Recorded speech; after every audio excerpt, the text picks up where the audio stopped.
Welcome to South Africa, a short overview for teachers. The purpose of this video is to help teachers who have students from South Africa in their classrooms get to know the country better. It is part of a project that is being done for Georgetown College as part of the ESL endorsement program in a class whose professor is Dr. Crystal Brody. So take some time now and learn about the culture of South Africa, some of its geography and government, as well as about a family from there who's recently immigrated to the United States. The video then closes with some recommendations to help us as we work with our students from other countries. The population of South Africa has people who are Chinese, people who are white Europeans, Indians, Indo-Malays, as well as all the native peoples of South Africa in the different tribes. South Africa has 11 official languages, but Afrikaans is the language used most widely in everyday conversation. You can see here that there is an example of Afrikaans from a placard. English is used most in formal conversation, trade, education, and in the media. South Africa has a plateau that covers about 2/3 of the country, and that plateau is in the center. You can also see in the center the three rivers. These rivers are used mainly for irrigation purposes. The plateau then rises up to the Drakensberg mountain range. There's also a desert in South Africa, and you can see that it is bordered by the Indian Ocean on two sides and the Atlantic Ocean on the west side. The government in South Africa has traditionally been a chieftaincy, where the oldest son became the next chief. However, when some of the chiefs had multiple wives, this became more difficult, and who was going to be the next chief would sometimes be a gray area. When the Cape was transferred to Britain in 1806, the European colonies were created, and this was the beginning of the conflicts for which South Africa is so well known. These conflicts were between African chiefs, Afrikaners, British, blacks, and whites. The first non-racial elections were not held until 1994. Nelson Mandela, who's pictured here, was elected president, and the African National Congress, or ANC, retained power. The Constitution of South Africa was only ratified in 1996. It has 3 levels of government, which you can see here in the graphic: the national, provincial, and local government. These 3 levels of government have 3 spheres: the judicial, legislative, and executive. There are 2 houses in Parliament, the National Assembly and the National Council of Provinces. The National Assembly is responsible for creating laws for the nation, and the National Council of Provinces does the same thing for the individual provinces. Education in South Africa is diverse. In some of the tribal villages, there are still rites of initiation to bring the boys and girls into adulthood. They are taught the roles that men and women should have, with the final ceremony being circumcision for both genders.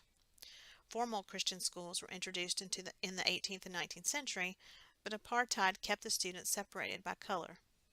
Today, private schools are there. They are still expensive, and illiteracy rates are high. There are public schools, but they usually involve a fee, and so all students cannot attend. South Africa also contains 20 institutions of higher education. The main religion is Christianity, but it is mixed a lot of times with an animism that comes from the tribes in South Africa. The picture here is of some healers. There are also pockets of Muslim, Hindi, and Jewish worshippers, which you might have picked up on from the diversity in the population mentioned earlier. This slide contains some additional cultural information for which you might be interested. There are 3 classes in South Africa: the whites, the coloreds, and the blacks. The coloreds are people who are mixed. The elderly are revered. The senior member of the house receives the most honor, so they get the best chair, they get a special title. If you visit a family in South Africa, you should bring a gift like flowers or chocolates. The women will be seen doing the work. In fact, it is taboo for men to take care of children or do housework. In marriage, there is a 3-stage process, which includes engagement. This is a formal meeting of the 2 families. A bride price, where the family can demand very high gifts or money, and then the wedding itself. South Africa has many claims to fame. It's known as the Rainbow Nation. It's known for mining, particularly gold and diamonds.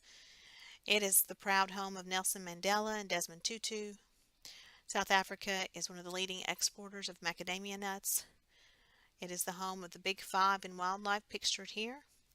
It is also the cradle of humankind, which is the site of an archaeological dig which has yielded many archaeological artifacts. It claims the second highest waterfall in the world and is home to many shipwrecks. I was able to interview a family from South Africa for this project. It is a family of 5, 2 parents and 3 children, and they arrived here in December from South Africa. The parents studied political science and computer technology, the father studying political science and the mother studying computer technology. They originally came from Congo, but they immigrated to South Africa. And that's why I put this map on here so that you can see Congo there in the middle and then South Africa toward the bottom.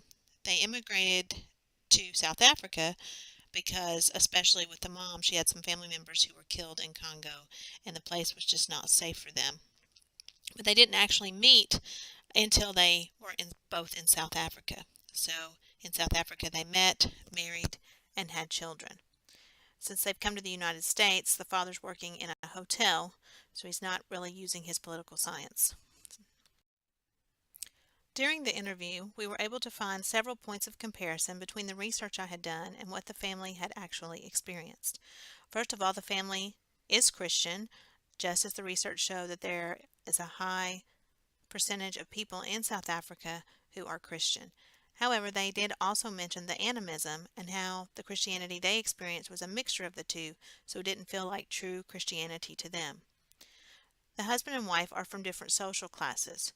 She was from a middle class family because her father was a professor, and so she went to private schools and did not even have to take an exit exam to get into the university. He, on the other hand, had his father pass away when he was younger, and so he was from a poorer family. As a result, he had to pay for classes, and so was not always able to continue his education consistently. When I got there, they had the air conditioning on, but the door was also open. When I talked to her and said that the air conditioning wouldn't work as well with the door open, she replied that she liked the fresh air. But she also complained that it was very hot all the time. Just as she was mixing the cultures of the air conditioning and the door open, she also reported that they serve a mixture of foods in their house. What you see pictured here is some fufu, which is actually some food from Congo, but they eat that along with things like Oreos and Fanta and spaghetti. In the home, there was no traditional decor from South Africa because they're a refugee family and they were not able to bring anything with them. However, they did have very strong opinions about the government in Congo and in South Africa and spent a lot of time talking about this. So the purpose of this project is for us to learn how to understand the cultures of our students and how that can help us to become more culturally responsive in our schools. Here are some recommendations for helping us to do that. The first one is to encourage students and their parents to stay bilingual. The research shows that if students continue to be literate in their first language, that it helps them as they learn English. Second, we should create lessons to connect with the students' culture.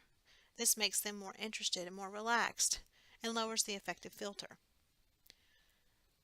As the trend goes lately with project-based learning, for example, we should give students choice, and the teacher should be a facilitator rather than a lecturer in the classroom. This gives students a better way to show their learning. We should find ways for our students to develop oral proficiency in English because, again, as research shows, the more that they can speak in English, the better writers and readers they will be. Vocabulary, listening strategies, and metacognitive strategies should be taught explicitly. We should not expect our students just to get it from absorption or from exposure. We need to train the educators in our school what it means to be bilingual and bicultural. There are very many myths about this, and so we need to dispel those myths and train our teachers on what some of the definitions are so that we can give confidence to our students that they don't have to know everything and that it's okay for them to go in and out of cultures and languages. We need to develop relationships with parents and other community members who are involved with our students. And we also finally need to learn about the cultures of all of our students. That's what we've been trying to do with this video, is to learn more about the country of South Africa. So this slide gives more resources in case you would like to learn more. The first video is called Spectacular South Africa, and it discusses all the wonders of the country, especially in regard to wildlife and geography. The second video, 10 Amazing Facts, goes by category, and the categories include such things as food, celebrities, and inventions. The third video is called South African Culture, and it focuses more on some of the problems in the country, such as AIDS, HIV, and poverty. Eating etiquette is an article which discusses the foods eaten there and the etiquette required to enjoy food with a South African family. And finally, An American Middle School Teacher in South Africa is an article about a middle school teacher who goes to South Africa to teach, and she discusses the differences in the school systems. Well, I hope you've enjoyed this short tour through South Africa. Remember that as you have students from other countries, that we need to be culturally responsive to them and do everything we can to help them be successful learners. Thanks.